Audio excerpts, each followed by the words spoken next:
어머니는 강하다고들 말합니다. 자녀가 고통을 받고 자녀가 죽음의 길을 갈 때 가만히 보고만 있을 어머니는 아무도 없을 것입니다. 울부짖으면서 차라리 내가 죽어서라도 자녀를 살릴 수 있다면 1000번이고 10,000번이고 그렇게 하실 분들이 어머니들이라고 생각합니다.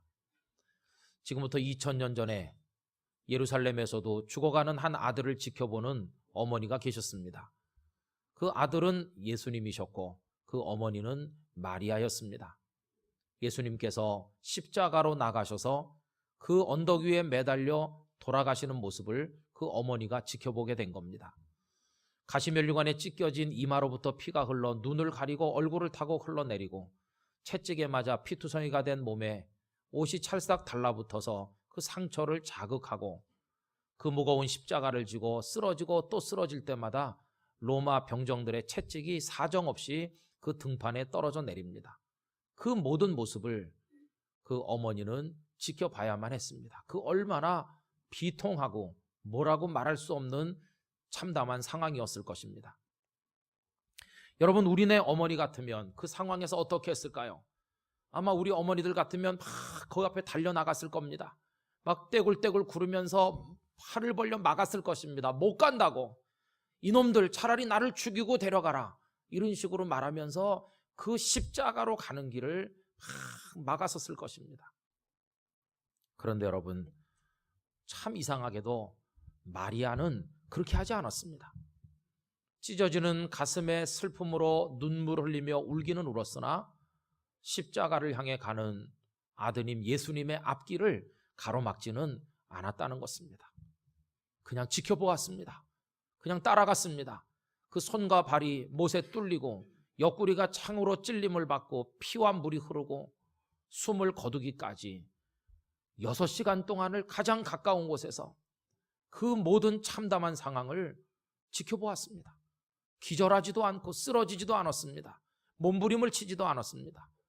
말할 수 없는 슬픔으로 울기는 울었으나 의연하게 버티고 서서 그 모든 상황을 바라보았습니다. 아마도 사람들은 이렇게 말했을지도 모릅니다. 저 여자 마리아, 피도 눈물도 없는가 보다. 저렇게 지독할 수가 있나. 나라고 같으면 벌써 10번, 100번 기절했을 텐데 저 여자는 어떻게 된 건지, 어떻게 저렇게 버틸 수가 있을까? 이렇게 말했을지도 모릅니다. 여러분, 마리아는 어떻게 그 상황을 견뎌낼 수 있었을까요? 어떻게 울부짖지 않을 수 있었을까요? 차라리 나 먼저 죽이라고 소리 지르지 않을 수 있었을까 하는 것입니다. 피도 없는 그런 여인이기 때문이겠습니까? 아니면 아들에 대한 사랑이 없기 때문이겠습니까? 그렇지 않습니다. 마리아는 누구보다도 선량하고 누구보다도 인정이 많고 마음이 여린 아름다운 여자였습니다.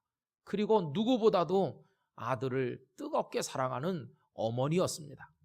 그런데 어떻게 다른 어머니들처럼 하지 않을 수 있었는가? 그것은 마리아에게 한 가지 차이점이 있기 때문인데, 그것은 다른 게 아니라 아드님 예수님에 관한 많은 예언의 말씀들이 있었고, 그 말씀들을 마리아가 알고 있고 그 말씀들을 믿었고, 그 믿은 말씀을 가지고 그 말씀 믿은 대로 눈앞에 벌어지고 있는 참담한 상황 속에 적용했기 때문이라는 것입니다. 한마디로 말하면 마리아의 가슴 속에 있는 신앙의 힘이 그녀로 하여금 그 어려운 상황을 견디어 나갈 수 있도록 도와주었다는 것입니다. 마리아는 사실 오래전부터 이런 고통의 날이 올 것을 알고 있었습니다. 언제 그가 이런 날을 예감했을까요? 한참 거슬러 올라가서 예수님께서 탄생하신 지 얼마 지나지 않아 율법을 따라 정결 예식을 거행할 날이 왔을 때 예수님은 성전에 가시게 됩니다. 그 부모님이 예수님을 안고 예루살렘 성전에 도착했는데 그곳에서 한 경건한 노인 시므온을 만나게 됐고, 시므온은 예수님을 품에 안은 채로 마리아에게 몇 가지 이야기를 해줬는데 그 이야기 속에 이미 이런 고통의 날이 올 것을 암시하는 말씀이 포함되어 있었습니다. 여러분, 누가복음 2장 34절 35절에 이렇게 되어 있습니다. 시므온이 그들에게 축복하고 그의 어머니 마리아에게 말하여 이르되, 보라, 이는 이스라엘 중 많은 사람을 패하거나 흥하게 하며 비방을 받는 표적이 되기 위하여 세움을 받았고 또 칼이 내 마음을 찌르듯 하리니 이는 여러 사람의 마음의 생각을 드러내려 함이니라 하더라. 칼이 너의 마음을 찌르듯 할 것이다. 얼마나 고통스럽습니까? 그리고 그 아들은 사람들에게 비방을 받는 표적이 되기 위하여 세움받을 거다. 그게 도대체 어떤 형태로 다가올 건가? 아들은 사람들에게 비방을 받고 나는 가슴이 칼에 찔린 것처럼 고통을 받는다는 게 도대체 어떤 모습으로 우리에게 다가올 것인가?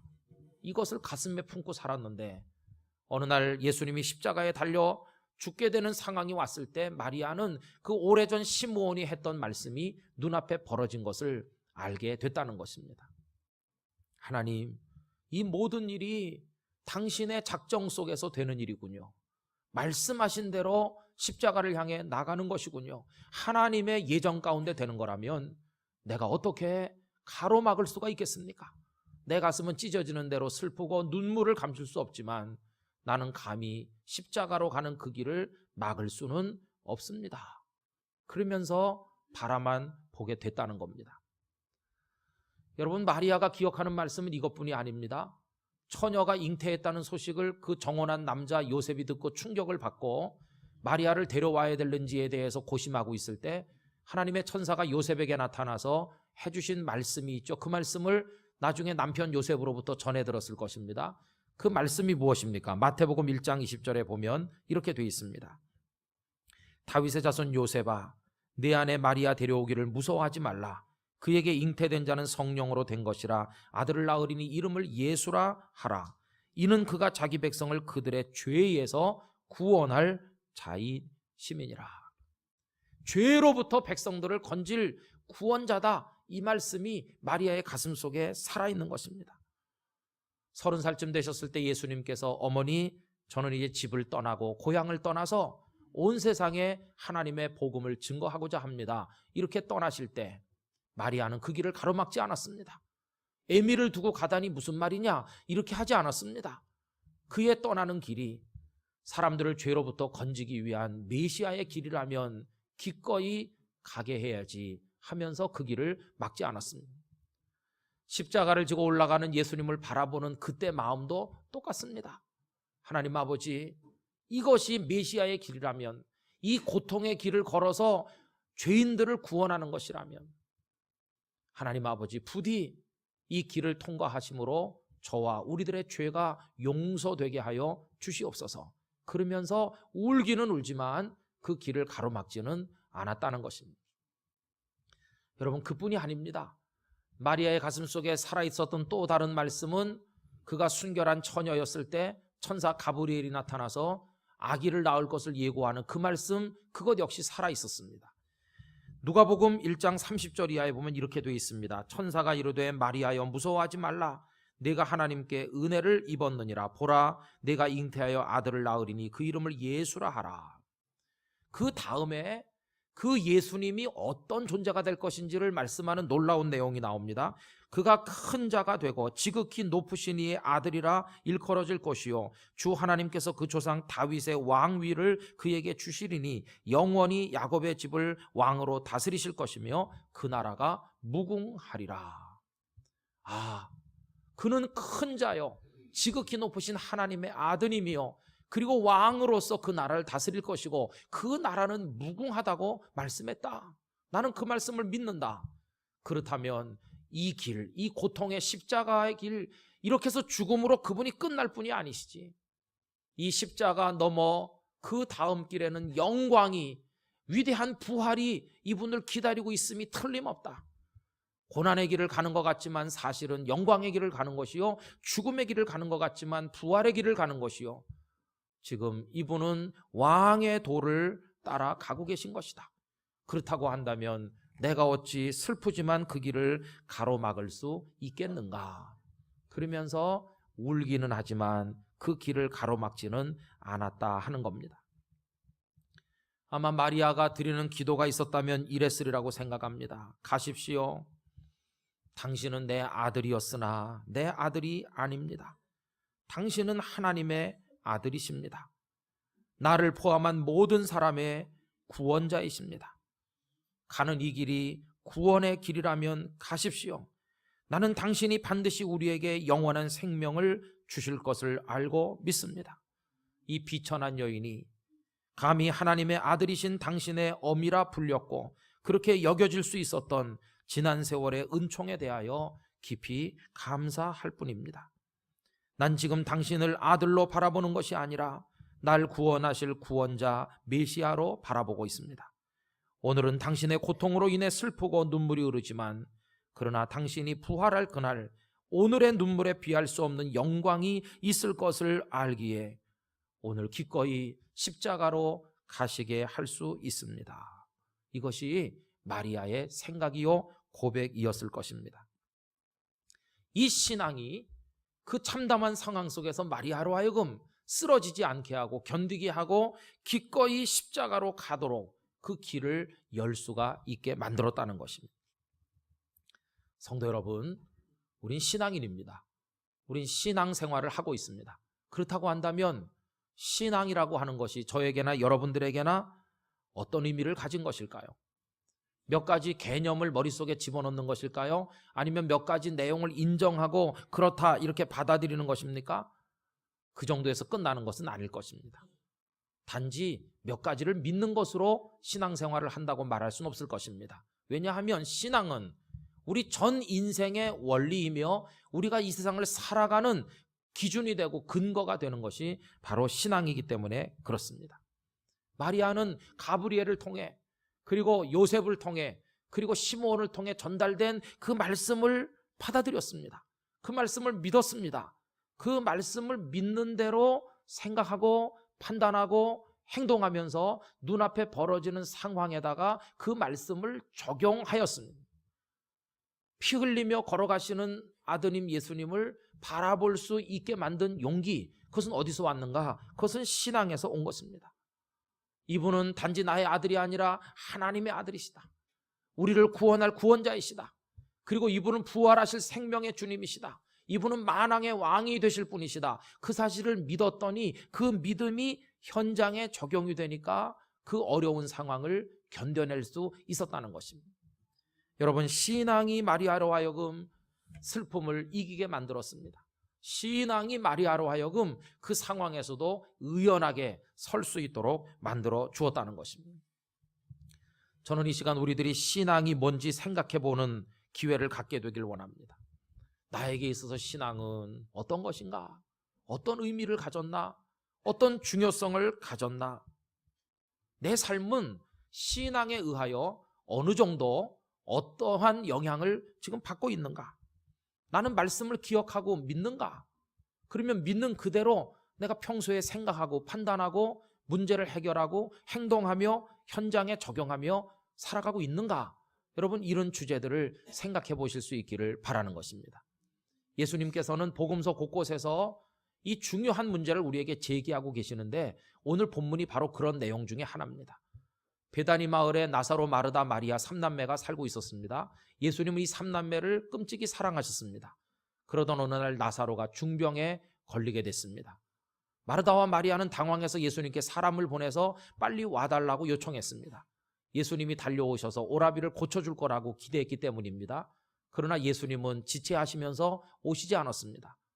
예수님께서 오셨을 땐 이미 나사로가 무덤 속에 들어간 지 나흘이나 되어 썩어서 냄새가 날 바로 그런 때였습니다. 저 동구 밖에 예수님이 도착했다는 말씀을 전해 듣고 마르다가 달려나갑니다. 그리고 원망을 담아서 예수님 앞에 얘기를 합니다. 여러분 21절을 보십시오. 마르다가 예수께 여짜오되 주께서 여기 계셨더라면 내 오라버니가 죽지 아니하였겠나이다. 섭섭합니다. 예수님, 왜 이제 오셨어요? 왜 좀 빨리 오시지 않았어요? 우리 오라비가 죽지 않았습니까? 너무하세요. 이런 어조로 원망하듯 말씀을 드린 겁니다. 여러분, 이렇게 말하는 마르다에게 예수님께서 하신 결정적으로 중요한 말씀이 무엇일까요? 여러분 25절과 26절 우리 다 같이 소리 합쳐서 읽어보도록 합시다. 예수께서 이르시되 나는 부활이요 생명이니 나를 믿는 자는 죽어도 살겠고 무릇 살아서 나를 믿는 자는 영원히 죽지 아니하리니 이것을 내가 믿느냐? 아멘. 이 말씀을 하셨는데 이 속에서 예수님이 두 가지를 우리에게 요구하고 있습니다. 첫째는 너는 내가 어떤 존재인지를 정확히 알고 믿어야 된다. 그게 첫째입니다. 나는 부활이요 생명이다. 그거를 똑똑히 알고 믿으라. 이게 첫 번째 요구입니다. 두 번째 요구는 내가 정말 내가 부활이요 생명이라는 것을 정확히 알고 믿었다면 그 믿음을 오라비가 죽은 이 현장에다 적용을 해라. 그래서 이렇게 원망하듯 슬퍼하지 말고 내가 어떻게 생명을 그에게 주는지 그 사실을 당황하지 말고 지켜보라. 이 두 가지가 예수님께서 하신 요구였다 하는 것입니다. 마르다야, 섭섭해하지 마라. 넌 내가 병을 고치는 자인 줄은 알고 있지만 부활이요 생명이라는 건 모르고 있구나. 넌 내가 어떤 존재인지 정확히 알아야 돼. 정확히 믿어야 돼. 그리고 믿은 그대로 이 상황에다 적용을 하면서 믿음으로 나를 바라봐야 돼. 예수님께서 마르다에게 하셨던 그 말씀, 오늘 우리에게 하시는 말씀인 줄로 믿습니다. 저는 우리 영도중앙교회 성도들이 예수님을 잘 믿으시기를 바랍니다. 잘 믿되 정확히 믿으시기를 바랍니다. 예수님이 어떤 분인지를 정확히 말씀에 기록된 대로 믿으셔야 됩니다. 그리고 믿은 그대로 생각하시면서 살아야 됩니다. 믿은 그대로 판단하시면서 살아야 됩니다. 믿은 그대로 여러분의 실생활 속에다가 적용하면서 살아가게 되시기를 기원합니다. 이거를 못하는 게 우리가 신앙생활 하면서도 신앙에 힘이 없고 예수를 믿는다고 하는데 믿음이 성장되지 않는 치명적인 이유가 되고 있는 거죠. 바로 이것 때문에. 어떤 가정의 아버지가요, 새벽기도 열심히 다닙니다. 4시만 되면 깨어 일어나 씻고 옷 입고 새벽에 가십니다. 아들이 야 우리 아버지 대단해. 정말 진짜 기독교인이야. 나도 아버지를 닮아야 될 텐데. 어느 날 아버지가 새벽에 일어나서 가시는 걸 보다가 아유 나 가야지. 이래서는 안 되겠다. 뒤늦게 따라 나섰습니다. 아버지가 조만치 앉아 계세요. 그 뒤에 가서 이렇게 앉아 있었습니다. 목사님 말씀이 끝나고 개인 기도 시간이 됐습니다. 아버지 기도 소리가 귓전에 들립니다. 아버지 하나님, 어려운 사람들을 축복해 주세요. 주의 종들을 긍휼히 여겨 주세요. 가난한 사람들에게 쌀을 주시고 병든 사람들을 고쳐주시고 치료비가 모자라 고생하지 않게 해주시고 어려운 학생들이 학비가 없어서 공부 못하는 일이 없게 해주시고 어려운 사람들을 도와주시기를 바랍니다. 아들의 귀에 그 기도가 들리거든요. 야 우리 아버지 정말 기도가 훌륭하다. 저렇게 자상하게 어려운 사람들을 위해 기도하시는구나. 하나님 우리 아버지의 기도가 응답되게 하여 주시옵소서. 그리고는 이제 며칠 후에 아버지가 출장 갔습니다. 아들이 고심했습니다. 어떻게 하면 우리 아버지가 새벽마다 애태우지 않게 기도가 응답되게 할 수 있을까? 내가 좀 도와드려야지. 그래서 금고문을 열고 있는 돈을 다 꺼내서 목사님께 가지고 갔습니다. 목사님 우리 아버지의 간절한 기도 제목인데요. 이게 치료비 없는 사람에게 주시고요. 가난한 사람에게 쌀 사주시고요. 학비 없는 학생에게 보태주시고요. 우리 아버지 기도가 이루어지도록 목사님이 좀 수고 좀 해주시기 바랍니다. 갖다 턱 맡겨드렸는데 며칠 후에 아버지 왔습니다. 아버지가 금고문 열어보고 기절초풍하는 거예요. 도둑이 들었냐? 그랬더니 아들이 말했습니다. 아버지 그게 아니고요. 새벽마다 애태우며 기도하는 게 응답되실 수 있도록 제가 좀 도와드리고 수고를 했습니다. 어떻게? 여차저차 했습니다. 아버지가 화가 머리끝까지 나서 이놈아 기도는 기도고 돈은 돈이지. 그랬다고 그래요. 여러분은 안 그러십니까? 이게 오늘 우리들의 문제입니다. 우리 하나님 믿어요.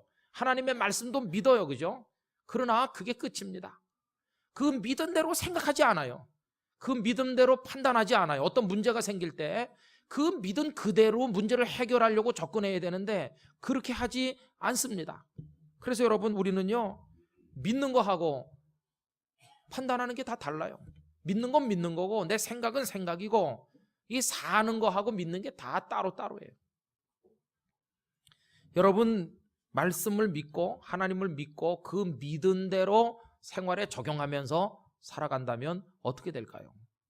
아마 이렇게 되겠죠. 어떤 사람이 아침 일찍 출근해서 사무실 정리하고 출근하는 동료들에게 모닝커피를 대접하고 허드렛 일은 도맡아 하고 이렇게 수고를 하면 사람들이 저 바보야 저 왜 저래 뭐 생기는 거 있나 기대하는가 이렇게 생각하겠죠. 자네는 왜 이렇게 하는가 이렇게 물으면 다른 이유는 아무것도 없습니다. 저는요 그저 제가 예수님을 믿는데 그분이 이웃을 사랑하고 섬기라고 하셨기에 제가 그거 믿기 때문에 그냥 믿는 대로 제가 하는 것뿐입니다. 이렇게 말할 수 있다면 그게 바로 신앙인 줄로 믿습니다. 하나님께서는 억울한 자들의 눈물을 닦아주시고 신원하시는 분이시다. 구약의 곳곳에 말씀된 그 말씀을 정말 믿는다면요, 어떤 사람이 나에게 막 험담을 하고 나에게 억울한 일을 하고 나를 막 몰아붙일 때 그 말씀을 정말 믿는다면 맞장구를 치면서 막 대들고 언어를 그에게 험하게 쏟아내고 그렇게 하지 않을 겁니다. 하나님, 저는 하나님께서 복수하시는 분이라고 한 거 믿어요. 하나님이 억울한 사람의 눈물 닦아주신다는 거 믿습니다. 땅을 온유한 자가 차지한다고 하신 거 저 믿습니다. 하나님께서 신원해 주실 것을 저는 믿기에 그분에게 대들거나 퍼붓거나 저는 그렇게 하지 않고 하나님이 우리의 문제를 해결해 주시기만을 기다리겠습니다. 이렇게 하지 않겠습니까? 여러분, 그렇게 하는 거, 그게 바로 진정한 신앙인 것입니다. 살다 보면 손해볼 때도 있고요, 실패할 때도 있습니다. 그래서 그동안 벌었던 돈이 없어지기도 하고 인간관계 손상을 볼 때도 있고 참 어려운 때를 만날 때도 있는데요, 하나님을 정말 믿는다면, 하나님을 회복시키는 하나님, 치료하시는 하나님, 다시 이렇게 세우시는 하나님이신 줄 내가 믿습니다. 정말 이렇게 믿고 생각하는 사람이라면 자포자기해서 주저앉거나 자살하거나 그런 일은 절대로 하지 않을 것입니다. 깁슨이라고 하는 대부호가 있었다고 그래요. 어느 날 사람들이 와서 성공의 비결이 뭔지를 물어봤다고 합니다. 그러자 그가 뭐 비결이라는 건 없고 굳이 얘기하자면 하면서 세 가지를 말했습니다. 첫째는요, 좋아하던 술을 딱 끊었습니다. 술 끊는 거. 두 번째는 아무리 힘들고 험한 일일지라도 그 일에 충성 다하는 거. 그게 두 번째고, 세 번째는 모든 것을 아버지 하나님께 맡기고 만사를 그분께 위탁한 채로 내 마음의 평화를 누리는 겁니다. 그랬더니 듣던 사람 중에 한 사람이, 아유, 저는 특별한 비결이 있는 줄 알았는데 그냥 우리 다 알고 있는 내용이네요. 그래 깁슨이 말했다고 그럽니다. 그렇죠. 무슨 특별한 비결이 있겠습니까? 다 아는 거죠. 근데 문제는 다 아는데 그렇게 하는 사람은 극소수라는 게 그게 문제죠. 여러분, 다 알지만 그대로 하지 않으면 그건 신앙이 아닙니다. 알고 있는 그대로 실제로 내 삶 속에 적용해서 살아가는 거, 그게 바로 신앙인 줄로 믿습니다. 여러분, 예수님께서 여러분의 죄를 다 씻어주시는 거 믿으십니까? 그리고 나서 영원한 생명의 천국을 준비해서 이 땅의 삶이 끝나면 우리를 데려가신다는 사실을 여러분 분명히 믿으십니까? 그걸 정말로 믿는다면요, 하나님께서 내 남편이나 아내, 사랑하는 분들을, 주변의 이웃과 친지, 믿음의 선배들을 나보다 먼저 이 세상을 떠나 천국으로 데려가시는 모습을 볼 때 울고 불고 하면서 막 뒹굴면 안 될 것입니다. 나는 당신께서 영원한 생명을 우리에게 주시는 줄로 분명히 믿습니다. 정말 이렇게 믿는다면 그분을 슬프지만 그러나 보내드려야 될 것입니다. 파스칼이 딸을 잃었습니다. 그런데 친구가 와서 보니까 딸을 장례한 다음에 그가 여전히 연구실에 앉아 책을 읽고 책을 쓰고 그 모습을 보고, 아니 자넨 바본가? 아니면 좋은 사람인가? 어떤 사람인가? 아니 그렇게 슬픈데 어떻게 여기 와서 이것을 계속하고 있나? 나는 자네 마음속에 뭐가 있는지 궁금하네. 자네가 누리는 이 평안이 참된 거라면 나 정말 그거 좀 배우고 싶네. 어떻게 이렇게 할 수 있나? 여러분, 어떻게 그렇게 할 수 있을까요? 이 파스칼은 예수께서 자신의 딸을 영원한 생명의 나라로 인도에 가실 줄을 믿었고 그 믿음을 현실에 적용해서 그 슬픔을 이기면서 의연하게 설 수 있었다고 하는 것입니다. 여러분, 이게 바로 신앙인 줄로 믿습니다. 성도 여러분, 예수님을 어떻게 믿고 계십니까? 신앙은 우리 삶의 일부가 아니라 우리 인생의 전부가 되는 줄로 믿습니다. 우리의 삶은 신앙에 의하여 새로운 질서가 부여돼야 되고 신앙에 의하여 이끌림을 받고 인도를 받는 삶을 우리가 살아야 될 것입니다. 신앙이 우리의 살아가는 방식을 바꾸고 생각하는 방식, 판단하는 방식, 어떤 문제를 해결하는 접근책, 인생의 목적, 이런 게 신앙이 다 그것들을 바꾸어 놓고 우리가 거기에 따를 때 그게 진정으로 신앙이 되는 줄로 믿습니다. 여러분, 예수님은 내가 길이라 말씀하셨는데 예수님이 길인 줄 진짜 믿으신다면 그 길을 따라 걸으시기를 바랍니다. 나는 진리라 이렇게 말씀했는데 정말 예수님이 진리라는 걸 믿으신다면 그 진리만 붙들고 인생을 살아가셔야만 될 것입니다.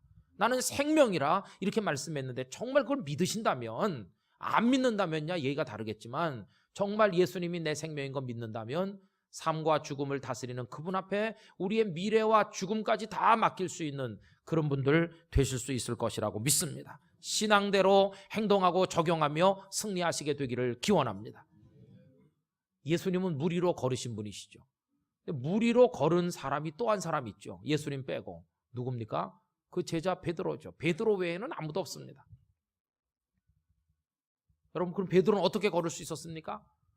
물 위로 걸어오는 예수님을 보고 이야 놀랬습니다.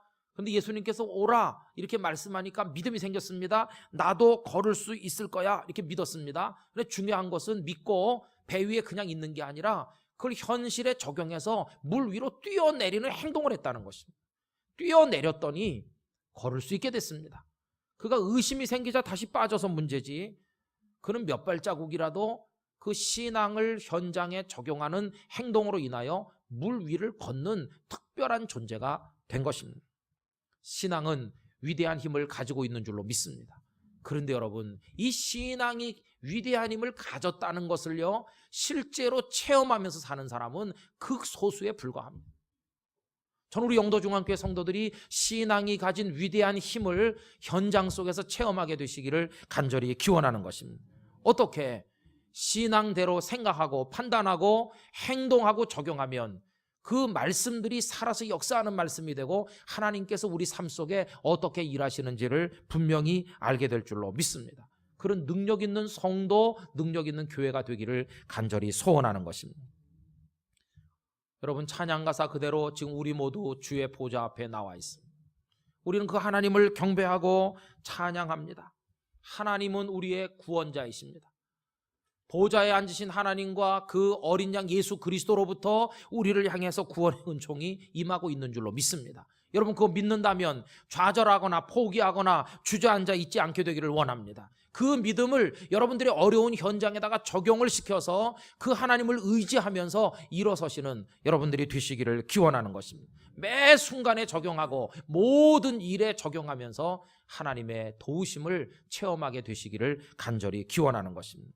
신앙은 위대하다. 어떻게? 그 신앙이 삶에 적용될 때 하나님이 나를 도우셨습니다. 성부 하나님, 성자 예수 그리스도, 성령 하나님, 오늘 저의 믿음을 붙드시고 저의 삶에 역사하여 주시옵소서. 그리고 그 하나님의 도우심을 구체적으로 체험하는 여러분들이 되시기를 바라는 것입니다. 여러분, 그게 살아있는 그리스도인의 모습인 것입니다. 아무쪼록 남아있는 인생길 속에서 그런 모습으로 살아 하나님의 뜻을 이루게 되시기를 예수님의 이름으로 축원합니다. 우리 다 같이 기도하겠습니다. 머릿속으로만 막연히 생각하는 죽은 신앙이 아니라 실제로 그렇게 생각하고 판단하고 현실에 적용하는 생명력 있는 그리스도인으로 살아갈 수 있기 위하여 우리 다 같이 통성으로 하나님 앞에 기도하겠습니다. 사랑 많으신 하나님 아버지, 감사드리옵나이다. 이 시간 저희들이 하나님 앞에 기도합니다. 아버지 하나님을 믿고 예수 그리스도를 믿고 하나님의 말씀과 성령의 도우심을 믿는다면 그 믿음 그대로 우리의 삶에 적용하며 살게 하여 주시기를 원합니다.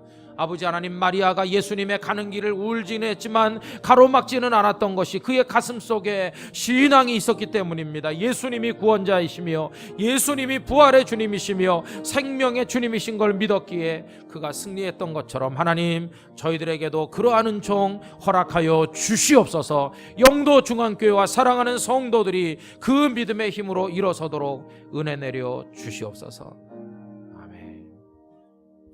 존귀하신 하나님 아버지, 하나님을 믿고 그 말씀을 믿는다면 믿음 그대로 생각하고 판단하고 적용하고 현장에서 살아가게 하여 주시옵소서. 신앙이 가진 위대한 힘을 우리 모두가 체험하게 하여 주시옵소서. 보좌 위에 계신 하나님과 그 어린 양 예수 그리스도로부터 우리에게 주어지는 구원의 은총을 믿는다면 쓰러져 있지 말고 좌절하지 말고 모두 떨쳐 일어나도록 하나님 우리에게 힘을 허락하여 주시옵소서.